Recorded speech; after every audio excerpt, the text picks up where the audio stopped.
Good afternoon, everyone. Thank you so much for joining us today. It looks like we have a few scholars still joining us. So just be mindful that people will pop in. We'll try our best to keep them muted throughout the session, but we're going to go ahead and get started with today's info session. My name is Devanya Porter. I am the Manager of Education Programs here at the Economic Club of Washington. And I see that we have 3 scholars here on the call. So I would love for you all to just come off mute really quickly and share your name, what school you went to, and what year you received the scholarship. And Bakari, I'm going to call on you because I can see you. Hi, everyone. My name is Bakari Seibert. I'm a 2016 Economic Club Scholar, Howard University 2020 graduate, and 2020 Booth Scholar. And was there another question? Okay, cool.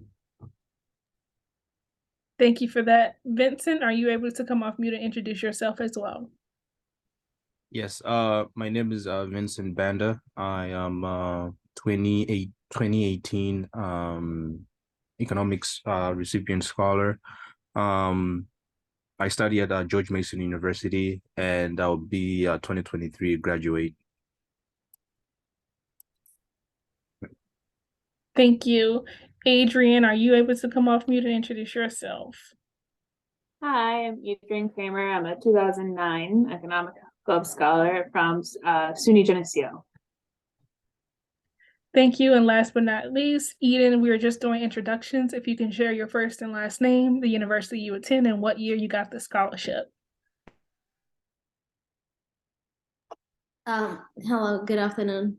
Sorry, I'm kind of sick.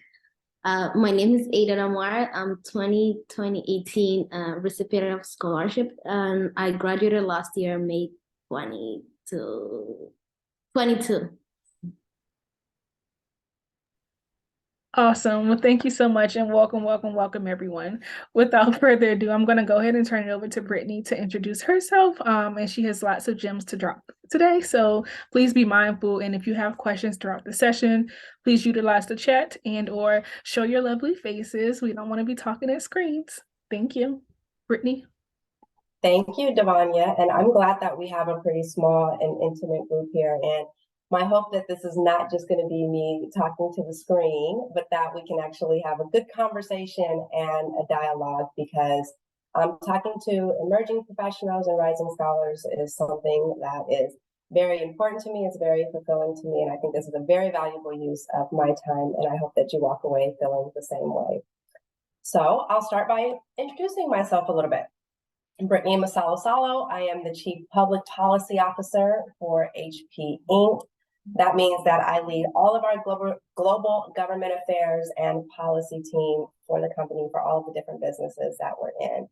My team primarily does all of our advocacy work. All of the company's in-house lobbyists sent on my team, but we also do a lot of other work as it relates to public policy. Probably most importantly, one of the things that we do is we help contribute to the business's growth strategy by helping them understand the policy landscape. So a very concrete example of this is that globally, we're seeing a lot of policymakers prioritizing sustainability and climate change. So we take that information back to the business and we say, these are the areas where HP needs to make sure it's incorporating it into its growth strategy if the company wants to continue to grow, be profitable, and have access to markets all around the world. Also, I wear another hat within HP where I'm the chair of our Racial Equality and Social Justice Task Force. This means that I get the distinct honor and pleasure of overseeing all of HP's activities to help advance racial equality and social justice here in the United States.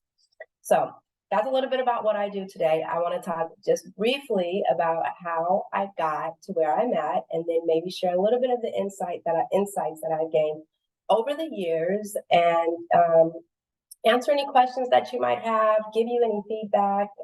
Happy to take the conversation anywhere that this group wants it to go.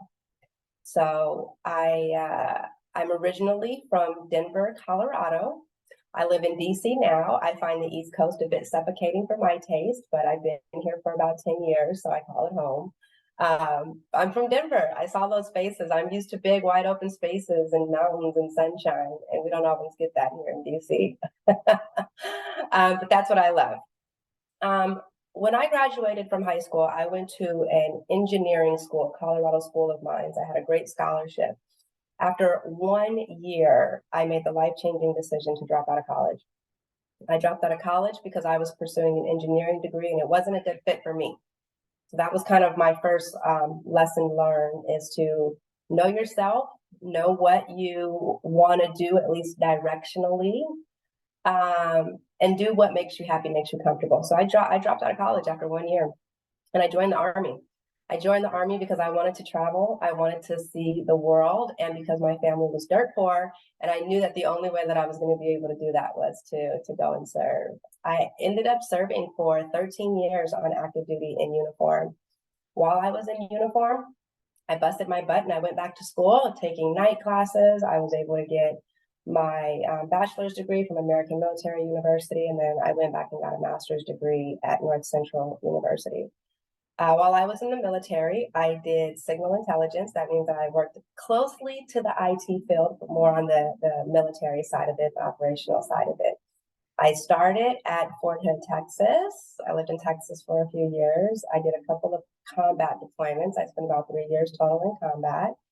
And then I was able to move to Europe, and I lived in Belgium for a few years. And that was where I fell in love with public policy, because I got to see it at a bigger picture.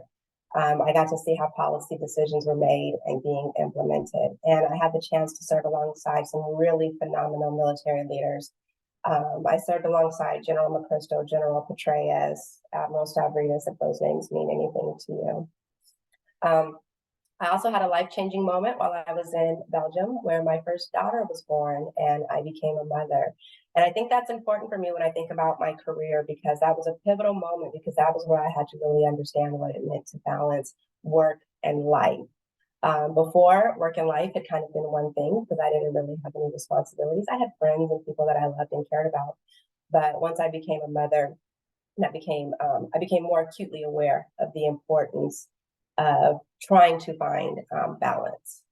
After living in Europe for a few years, and I came here to DC, I've been stuck here ever since. I say that jokingly, but I came here to DC. I worked at the Pentagon for a few years. Once again, I worked alongside some phenomenal leaders, and I took every opportunity to learn as much as I could from them. And then I was given a really good opportunity to go and work at the White House. I was hired by Joe Biden when he was the vice president in his foreign policy office, advising him primarily on like defense and cybersecurity and some things like that. And after the 2016 election, when President Trump came into office, I was asked by then Vice President Pence if I would stay on for a couple of years with him. And so I did that. I stayed on for a couple of years, and then I was ready for another change. So that was when I made the leap into the private sector, coming after spending basically my entire adult career in government. I came over to the private sector and I started at 3M. 3M is a very large conglomerate multinational company with close to 100,000 employees and operations all around the world. And I was fortunate enough to come into 3M leading international government affairs. So the government affairs world is really it's a world where you're able to marry up government experience with corporate experience in a very unique way. And that unique way is that you get to look at policy. And after a few years at 3M, I was ready for something new once again.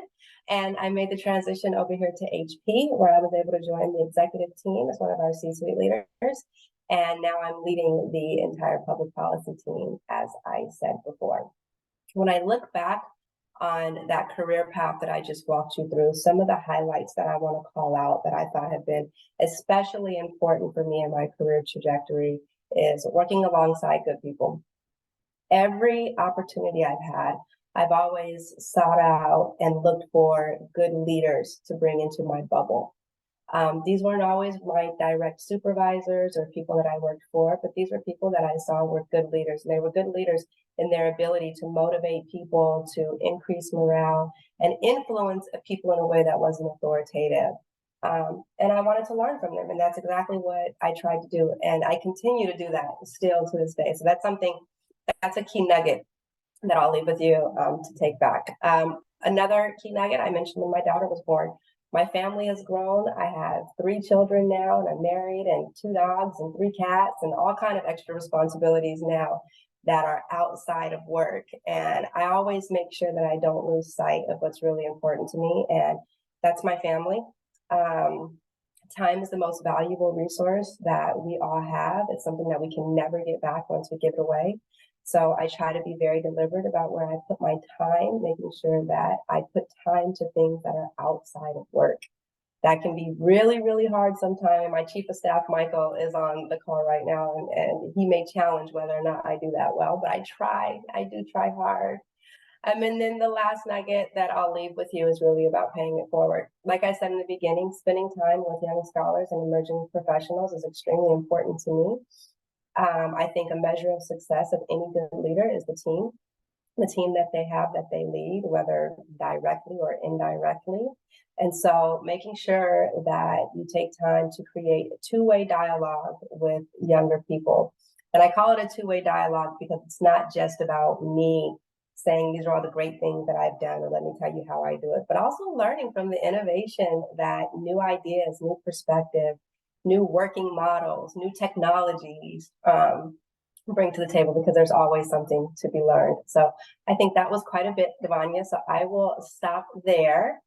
I really, really would love to hear from anybody on here. Ask me questions. There's nothing that's off limits, and I mean that. If you want to ask questions about me working in the tech world, me being an executive, me being a woman, a mother, a woman of color, anything that you want to hear about those experiences, I am an open book, and I would love to have that conversation. I have a couple questions, but I'll start with one. I'm curious to know about how you transitioned into working at the White House, and like what exactly you had done that when they like looked at your resume, they said, okay, you would make a good fit. That's a great question, Bakari. I I got the job at the White House because of the people that I knew. And when I say I got the job because of the people that I knew, that goes back to what I had mentioned before about actively seeking out good leaders. There's mentorship and there's sponsorship. And I went out and I always, and I continue to actively ask for them. I ask people to take me under their wing, to teach me, to see my potential and to advocate for me. So when the job came up at the White House, there wasn't like a solicitation that went out that I applied for. The job was open and somebody came to me and said, hey, there's this open position and I think that you would be the person for the job. Do you mind if I put your name forward?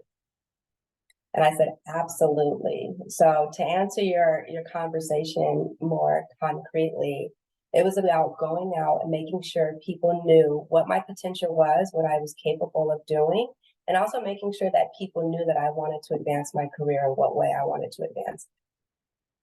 And then, of course, making sure that you have the credentials to be qualified. That was a really good question. I've got a question about leadership and working within maybe some of the more chain of command based spaces that you've been in. How do you find people maybe on the lower end of the chain with really great ideas and promote those ideas? And then on the other side, when maybe you were on the lower end, how did you get your great ideas out there? Yeah, that's a good question. I'll speak first from the leadership side of it, because I think that's the easier side of it. From the leadership side of it, that's about cultivating a culture, Adrian. Me and my team, we call it listening generously. And listening generously means that you listen to everybody across the team, putting aside any sort of hierarchical judgments, previously held notions, and you listen generously. Don't listen with the intention of disputing or refuting or starting from a position of no, having to get them to work you to a position of yes. But listening generously, and that is a challenge sometimes, especially in company cultures or organizational cultures where that hasn't been ingrained. But I've taken it a personal charge of mine for the teams that I've led and continue to lead, that listening generously is core to what we do. Make sure that everybody has a voice, because if people aren't given a voice, they're not going to feel valued. In the private sector, this becomes more important because when people don't feel valued, you don't retain them. And if you want to have top talent, then you have to make sure everybody feels like their voice is being heard and that their voice is being valued. And now the more difficult side of that is how do you make sure that your voice is heard or try to get your voice heard when you're not in an organization that has that built in. And this may sound simplistic, but what I would offer is that it does start with dialogue. It doesn't just start with a dialogue of saying, hey, I have a really good idea that I think that this would work. It would have to start with a dialogue of saying, hey, let me be vulnerable for a minute. I think I might have a good idea that I think could really be impactful, but I'm just not sure that my good idea is going to be heard or received. And ask leaders to help you break through that. When I was talking through my career path, I talked about seeking out leaders that weren't always in my organization. So I look for allies and sponsors that were beyond the bubble that I was assigned to. I didn't always just stick to my bubble. I went out, and that's not about going above leaders or going around the leaders that you have, but that's just about creating relationships and safe spaces. And sometimes you have to actively seek those out. Thank you. That's a good question too. Yeah. I have a quick question. Yes. So my question is, what skills and expertise do you think are essential for individuals working in the intersection of tech and policy? That's a good question, and I'm gonna zone it out a little bit, and then I'll bring it back in. I think that there are some skills, and I'll start with skills. There are some skills that I think are just critical for anybody that wants to be just successful in any organization, especially a large organization. I place very high value on emotional intelligence. The reason why I place high value on emotional intelligence because it's all about interpersonal relationships and being able to develop relationships. There are going to be very few jobs where you will just be working by yourself. Even if you're an individual contributor, you're not a manager, you'll still have to have relationships in order to succeed. So I place high value on emotional intelligence, and that's really about knowing how to work with other people. Part of that is that listening generously that I talk about, when I talk about cultivating that type of culture. That's one aspect of it, but also being attuned to different contexts that people may be sitting with, living in, or working around. Working to understand different systematic dynamics in an organization. I think that these are some of the critical skills that are under spotlighted in terms of building them out in emerging leaders. So then to answer your question more specifically about the intersection between tech and policy, I think the expertise that I think is critical is an understanding of how policy is made. I think that here, especially in the US, we underserve our students where we don't spend enough time on civic education, teaching them how policies are made. Just the very basics of it. Like, I don't know if any of you are old enough to remember like Schoolhouse Rock, I'm Just a Bill, but taking them through how something becomes a law or how something becomes a regulation. I think that that's critical expertise for that intersection, especially critical when I think about it from the tech sector, where the landscape is evolving so fast and policy tends to move so slow. Policymakers tend to be behind the curve. And I think part of it is because there's a knowledge gap between the two. Policymakers don't always understand technology and where technology wants to go. And then the tech world doesn't always understand how policymakers operate. Does that answer your question, Vincent, or are you looking for something more specific? No, that answers my question. Thank you. Thank you. I actually wanted to ask a question, but you kind of answered it a little bit, but especially in regards to like the flow of information and like the flow of like boundaries between like for-profit entities and like policy. Like to my understanding, and I have like, so I guess for context, like I work for an applied research organization that like we create trials that eventually we hope to inform like policy. And one of our areas is AI ethics and governance. And so like one of the thing in my job specifically is to find people and who are like putting forward like niche ideas so that we can like help them build the pilots around that. And one of the things that like I'm kind of struggling with is this, and I guess like everyone's kind of struggling with it, is like, you know, where like real expectations are, because from my understanding, like a lot of people in the tech space are like really wanting the government to put forward restrictions so that they can like move, Mhm. because they don't want to do something that, then the government's like, no, you can't do this, and they have to like descale a bunch of stuff that they had already started. But at the same time, like I'm not ignorant to the fact that like we're in a market-driven economy. And so like the government wants to see like, can these companies make money in these different ways? And like how Yeah. is it going to interfere in our power? And so since you're in the policy space for a for-profit entity, I'm really curious about your perspective on like how innovation happens, but also like innovation specifically with regard to like the policy development. And then like what your, I guess, like workday or like your goals look like in terms of like policy. Is it internal or is it more external? So I'll start with that last question. Most of my goals as it relates to the policy landscape are external goals. It's one of the core mandates of my function is to help shape the public policy landscape to make sure that we can continue to thrive in this market-driven economy, if that makes sense. Everything that you said sounds so exciting to me because that's the bread and butter of what I do, is really going out and shaping the public policy landscape. So creating that dialogue with policymakers so they have an understanding of what our technology looks like, what our technology can do, what it can't do, what are some inherent capabilities, some dormant capabilities, creating that dialogue so that they have a firm understanding. Another area that I spend a good amount of time on, me and my team, is marrying up our business goals and objectives with policymaker goals and objectives. And sometimes this is a really interesting exercise in strategy because let me give you a very concrete example. Policymakers want to protect children, right? We all want to protect children. We all do. Children are the most important people on the planet. So what does that look like when they begin to legislate or regulate? Sometimes that looks like putting restrictions on how companies can market to children. Or sometimes it looks like putting restrictions on data that can be collected from children. Sometimes it looks like making certain technologies inaccessible to children.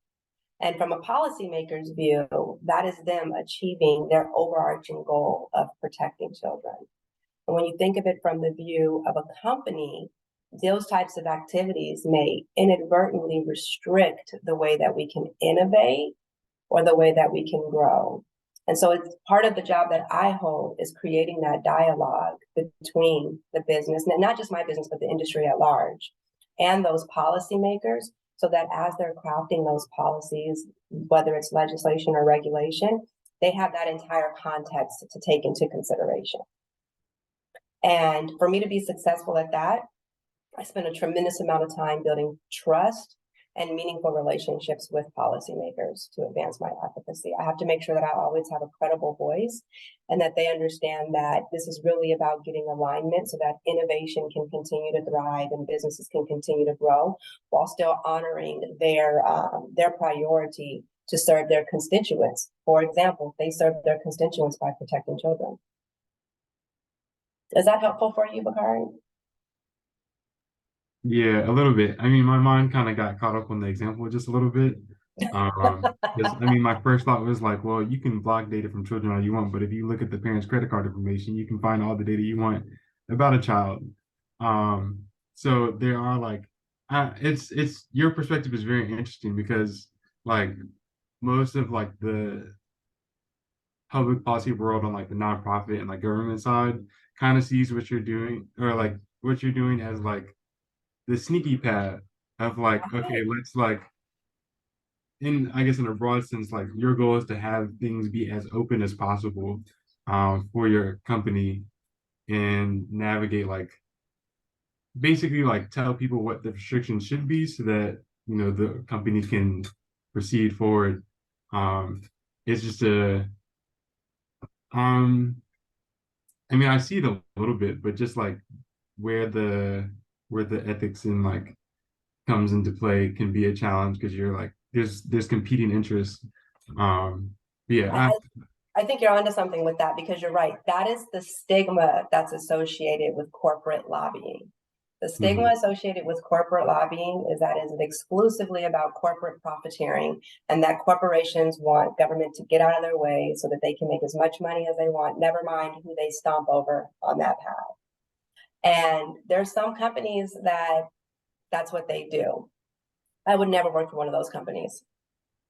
For me, I see the value in the advocacy and the lobbying work is that my company, the employees of my company, the innovation that we produce is good for society and good for the country as well.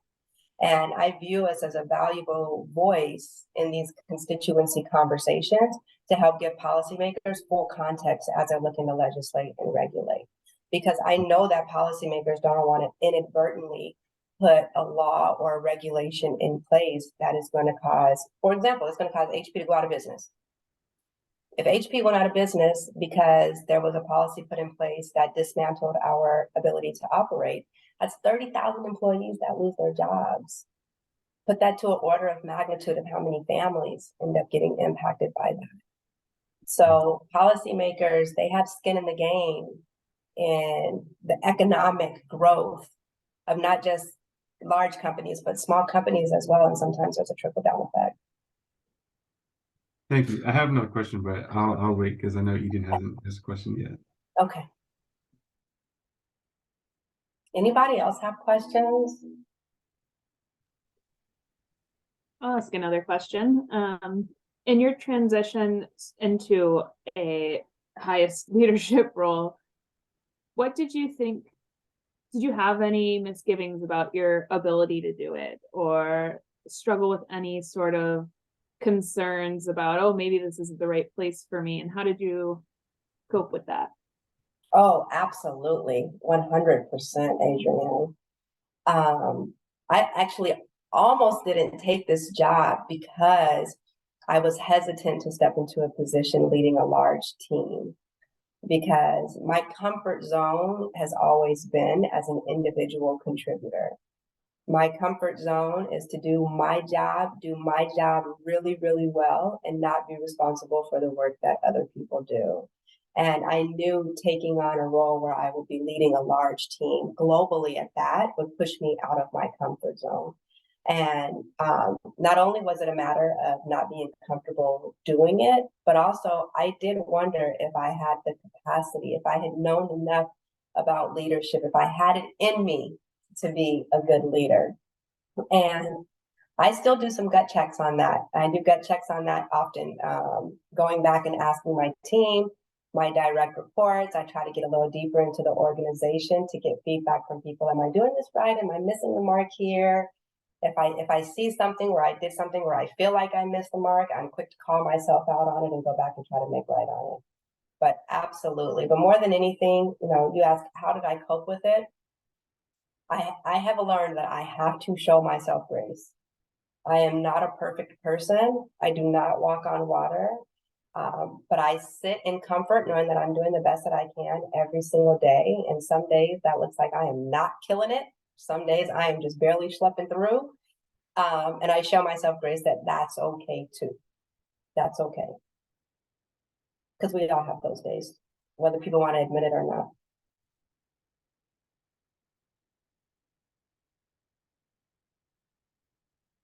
Any other questions? Oh, Vincent asked one in the chat. Let me see. Are there any areas within tech and policy? Oh, that I find fascinating and challenging? Absolutely.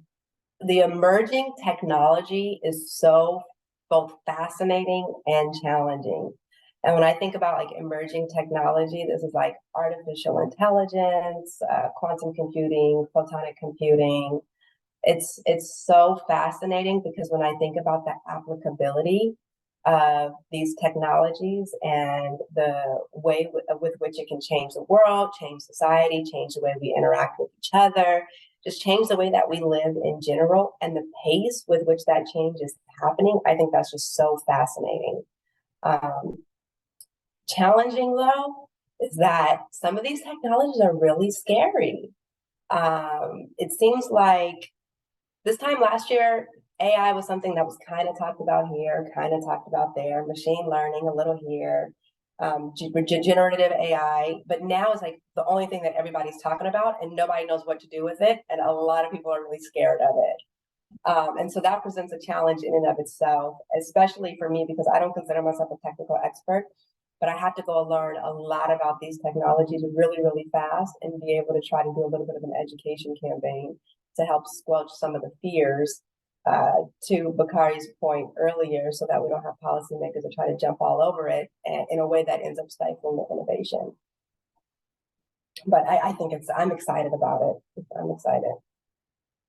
Aiden, you had a question? Yes. My question is, I know you kind of answered it earlier, but I just wanted to, if you have any other like point of that.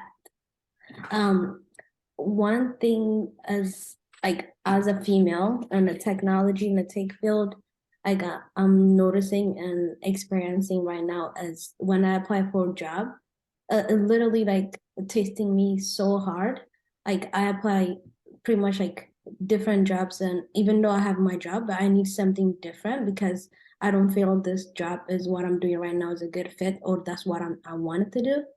And every time I apply for a job, I do interview and like I practice and I do all those interview, and sometimes I don't hear anything, like no return, like no feedbacks, or like accept or deny, nothing. And I just want to ask, how did you like your first job and went?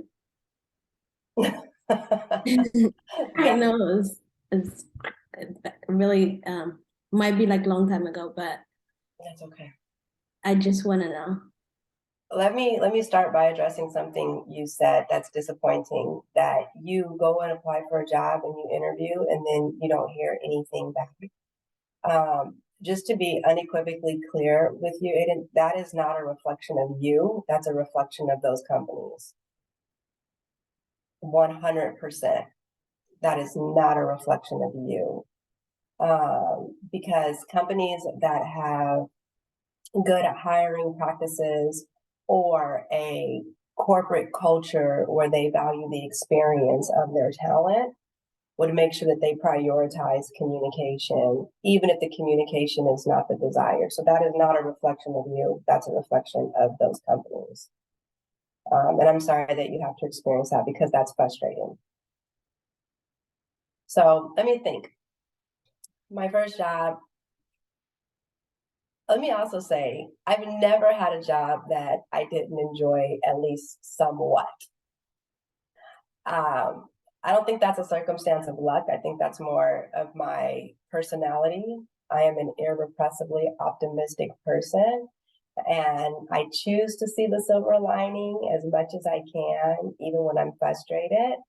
But I have had jobs where I felt like, okay, I'm just ready for something new. I'm ready for something new. And for me, I know that moment when I don't feel excited about the work that I do. I don't feel like I am serving a higher purpose or fulfilling a larger mission, and I don't feel as valued as I think I should. I personally view my contributions to any organization as valuable. And if I don't think they're being received as such, that may not necessarily that I'm not doing a good job. Excuse me. To me, that's just a signal that it's time for me to go on to something else where maybe I can be more impactful. And that's just because of my own personal mantra that I want to be an impactful person. Did I answer your question, even? Yes, thank you. Okay. Yeah. Are there any other questions? I mean, I can definitely ask one. I was wondering what opportunities you see being opened up in like the tech policy space as it pertains to like AI policy and like new technologies being created. On the private sector side or on the government side, or both? Private sector. I think that we're about to see the floodgates open for people that have a firm understanding of how policymakers can and will regulate and legislate in this area. That doesn't always mean on the advocacy side, like what me and my team do, but also on the compliance side as well. Because right now it is the field is wide open and there is nothing there. There is nothing there. And I think that the floodgates are going to be opening up very, very quickly. Now on the government side, I wish that the floodgates would open the way that they need to. I think that the governments all around the world should bring in more expertise around this technology so that they can have a better understanding of exactly what it is, what the capabilities are, what are the potential capabilities, where can it be impactful, where should governments invest in this technology to help it be more innovative. For example, let's look at in the medical arena. I think governments should invest significantly in large language models for medical advancement. Being able to process massive amounts of data and the medical applications that it has for understanding trends, in particularly across certain demographics. I think that the government should invest in that because it'll improve the quality of care, especially in areas that have a public health care system. But I am discouraged that governments will actually do that. A really good example is social media. Globally, governments just have not been able to regulate or legislate around social media. You hear them bitch and complain about it all the time, but they're not able to get a really good policy framework around social media. And I think one of the reasons why they can't is that there's just not enough technical expertise within the government. When I think about my career trajectory, that might be on the horizon that one day I go back into government to try to help bridge that gap, or at least ignite the conversation to do it. I guess, and then a follow-up question to that is, where do you look for, I guess, actually, let me frame that. Where do you look, and like where are the best spaces to make suggestions for someone who does have that understanding? And like, I'm also asking, like, kind of on the behalf of my own job, because we're trying to figure out like where to put the information so that people would look at it and then use it. And then on like more of a personal level, like, is it just a matter of like me publishing a paper? Like, I feel like in my experience, papers are written, but people don't actually read them. And it's more about like, can you get the most attendance at a TED Talk, which is not always accessible because you have to have previously established expertise. Yeah. So what you're describing is thought leadership. That's the core of what it is. It's thought leadership and looking for opportunities to position yourself as a thought leader, meaning that you're a credible voice on this subject or that subject, and how do you land that thought leadership in a way that is impactful and resonating? Is that what you're asking me, Bakari? Yeah. Yeah, I think that for the tech industry, that one is a bit of a challenge. It's a challenge because of something that you said before, where there's the stigma around advocacy work, especially as it relates to big tech, right? And when big tech has an idea about technology or what the government should do with technology, there's just this underlying opinion or assumption that this is a profiteering attempt from them. So I think staying away from big tech as you seek to enhance this understanding or create more of a dialogue would be impactful. But on the flip side of that, there's also power in numbers. So when you have all of industry conveying a point, a position, a perspective on policy, then it becomes more resonating. But to give you something more concrete, the number one best recommendation that I can give you is to develop strong relationships, one-on-one personal relationships. And the reason why I give that as the strongest, most concrete recommendation is because when I think about where I'm able to be most effective in helping shape policy, It's when I have a policymaker call me and say, hey, Brittany, my boss wants me to write some language around X, Y, and Z, and I'm just not sure what makes sense here. Can you help me out?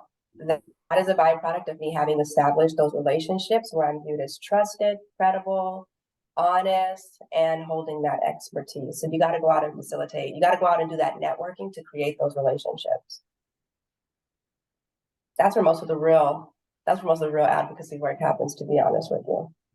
Okay, and this is my last question. Ask- But do you feel like DC is like the only place for that? I'm based in New York, and so like I do feel like I'm more surrounded by like, you know, private entities, but when it comes to like the advocacy work, Yeah. DC is like an obvious place. Yeah. And then the runner-up is like other international forums where like wherever the UN goes, things of that sort. Yeah. No, I don't think DC is the only place. I think DC ends up being a focal point for federal policy. But increasingly, federal policymaking is happening slower and slower. That's a nice way of me saying Congress is struggling to get anything done.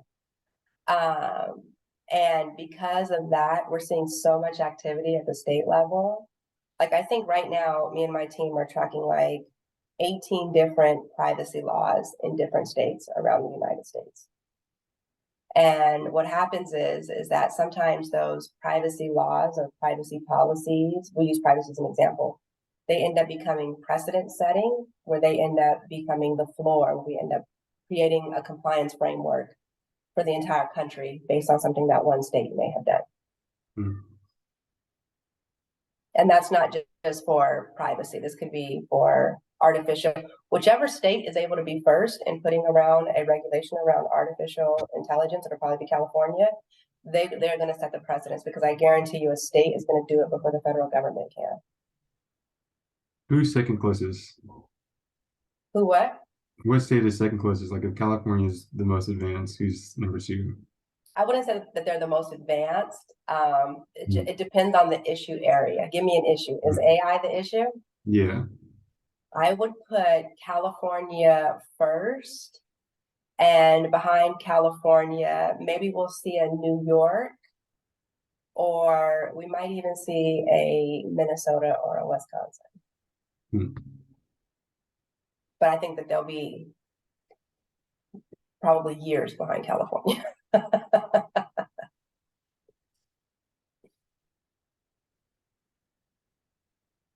That's a good question. Vincent, did you drop another question in the chat? Oh, Betsy did.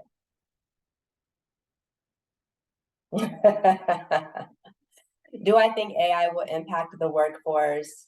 And do I think AI will cause companies to replace workers with AI? I think that AI is going to be tremendously disruptive to the labor force.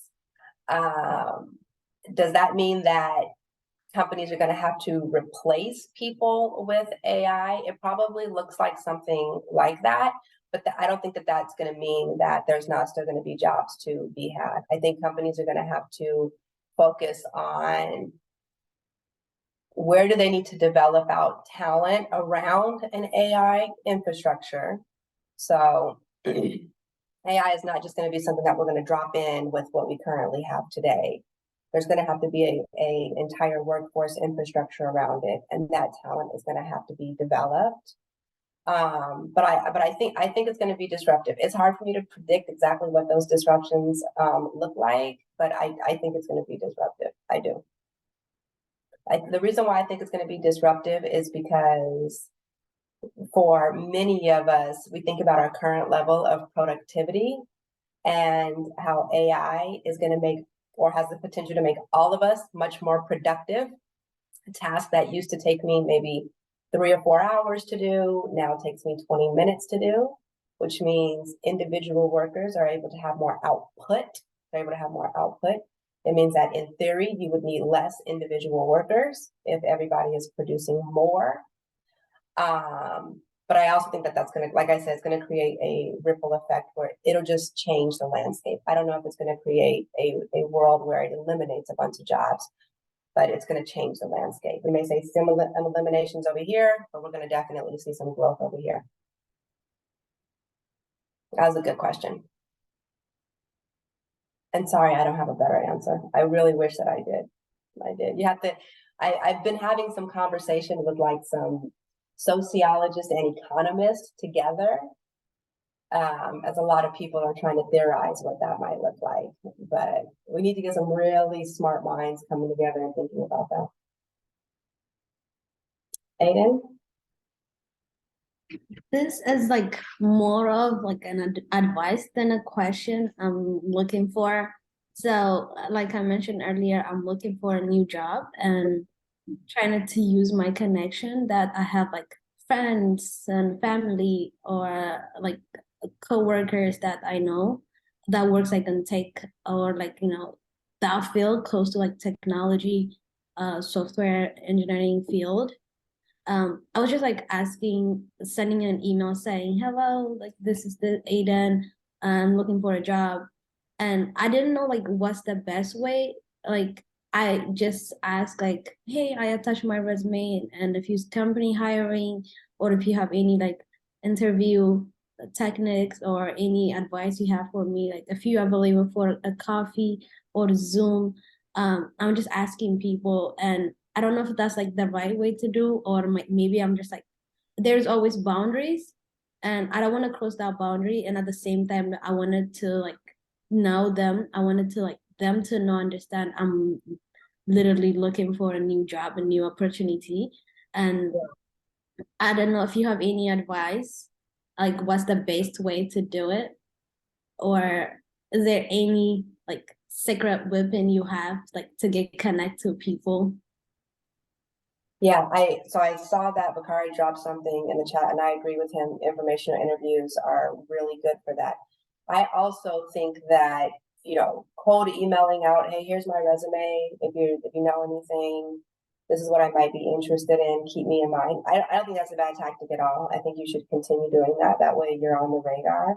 But I just would also challenge you to create a more personal dialogue with people. Because sometimes it's hard to just look at a resume and say, oh, I think maybe this person could be good with this, they may be good with that. Allow people to get to know you a little bit better, especially some of your soft skills that may not be apparent when looking at your resume. That way somebody may be able to offer you an innovative idea or a bold idea. And if you allow somebody to really get to know you, they may say, hey, I know that you were looking for somebody in something in software engineering, but have you ever thought about doing X, Y, and Z in the education field? I came across this opportunity and I think that you could actually thrive in doing this.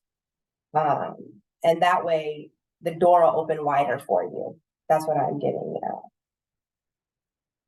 Does that make sense?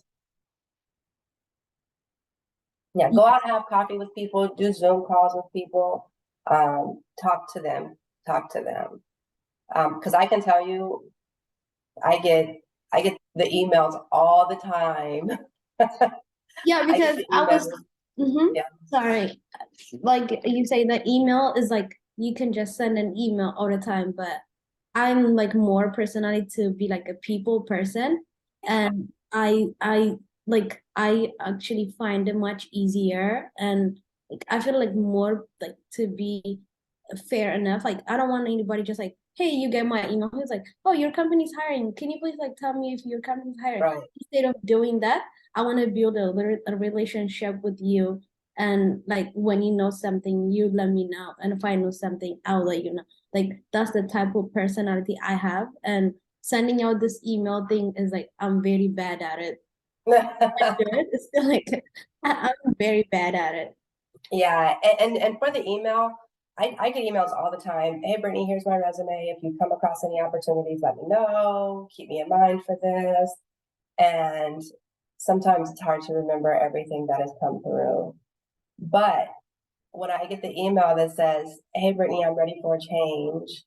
I would love your thoughts, your insight, or share with you what I'm thinking. Can we grab coffee? Can we connect over Zoom?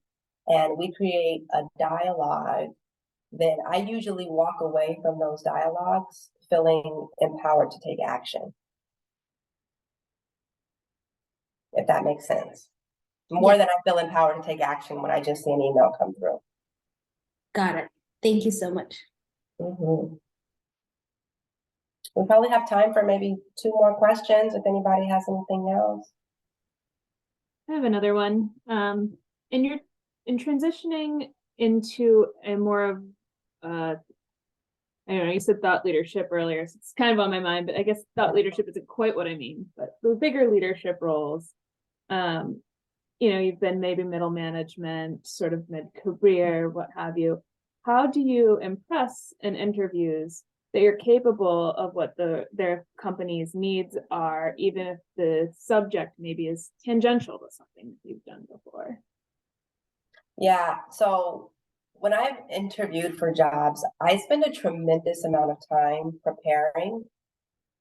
And what that looks like for me is that I try to have not just for the interview, but also whether, as I'm contemplating whether or not I actually want the job or not, I spend a tremendous amount of time looking to understand the company, the position. I go far beyond just looking at the listing that was posted or whatever it may be. So I spend a tremendous amount of time. I think one of the things that I do to try to be impressive is that I share what would be my vision if I was to come into that role. This was whether it was a middle manager or a higher level management role. I first confirmed my understanding of the role as is based on, I saw the rec come through, the solicitation come through, the job posting, tell me about where this is situated within the company, what are the dynamics like? And then I also try to share a vision. Well, if I was to step into this role, maybe these are some of the things that I would focus on. And I use that moment to get feedback through the interview process, because sometimes the interview is not just with the hiring manager. Sometimes it's maybe with other stakeholders or even maybe with HR.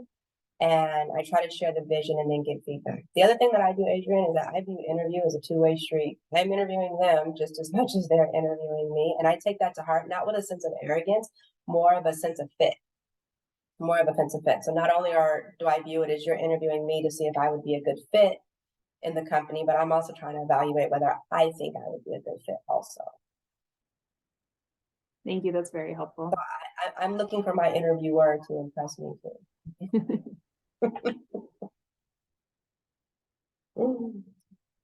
Okay, maybe last question, Devanya, and then I'll maybe skirt a couple of minutes early just so I can refill my coffee cup before my next meeting, if you guys will show me that grace. Absolutely. We have 2 more questions. So one is, what are you currently reading and what do you read as a part of your daily digest? Okay. I am a avid audiobook consumer. I don't often get time to just like sit down and crack open a book. I wish I had more time, but I audiobook like crazy. I average about 52 books a year, and I read a little bit of everything.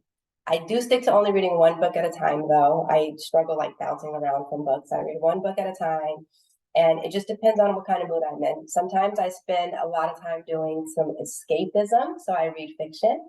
Right now, I am going through the Harry Potter series. I'm so excited about this because my kids love Harry Potter, and I hadn't gotten around to reading it, so I'm reading the Harry Potter series right now. But I'm reading this after just coming off of going back to some classic literature. So I read like 1984, To Kill a Mockingbird, Gone with the Wind, Jane Eyre. I just finished up that. And then when I'm not reading like escapist fiction, I do dabble a bit into like some of the personal and professional development. Malcolm Gladwell is one of my favorite authors. So if you haven't read him, definitely go and pick up anything that he's written. Talking to Strangers is one of my favorites. And then do I read? Like I said, I don't get time to like sit down and crack open a book, but I audiobook when I'm on my commute, when I'm working out, when I'm folding load clothes, when I'm loading the dishwasher. I got an audiobook in my ear. Because I do still enjoy consuming good material. Thank you. Last question on here: a healthy work-life balance and self-care while the demands and complexities of tech policy and growth. I've just learned to be comfortable that it will always be out of balance. That's not everybody's favorite answer, and I get challenged on that. but I've just become comfortable that it's going to be out of balance. And the reason why I learned to become comfortable with a lack of balance is because I was stressing myself out and putting too much pressure on myself, trying to be everything to everyone and keep things balanced. And I just realized that sometimes I'm giving outsized attention to work, and then sometimes I'm giving outsized attention to family, and that I am willing to accept those hard trade-offs that come with that. And I've just made peace that balance is not always going to be attainable. And so to some degree, that is my form of balance. The self-care, though, I will talk about self-care because I think that self-care is tremendously important. I've learned to prioritize self-care because it's the only way that I can be the best version of myself. I can tell when too much time goes by that I don't take those few moments to prioritize me, because I become a different person. And whether that means I'm snapping at the kids, I'm snapping at coworkers, I'm snapping at my husband, and I know that I need to step away for a minute or a day or even a couple of days sometimes and just reground myself and care for me a little bit, whether that's mentally, physically, emotionally, or whatever it might be. I would urge you all to keep that with you as you emerge into the brilliant leaders that you are becoming. And back to you, Devanya. Thank you so much for this informative session. Thank you, scholars and alumni, for being present and actually asking a ton of questions and making this worthwhile. Thank you so much, Brittany. We will definitely be in touch. Scholars, you will receive a copy of this recording, or you can just check out our Scholar Studios YouTube page. But thanks again for everyone for joining, and we hope to see you again at a future program. So thank you. And Michael, my chief of staff, he was going to drop my LinkedIn into the chat. Or you guys can just look me up by my name. I'm the only Brittany Masalosalo on there. Connect with me on LinkedIn, send me a note, send me an email. Always happy to keep the conversation going. I think, Aiden, you and I were on a call once before also, if I remember correctly. And so I'm telling it to you again, send me a note on LinkedIn. Let's stay connected. I'm happy to keep the dialogue going. You guys have a wonderful day. Have a good one. Thank you. Thank you. Thank you.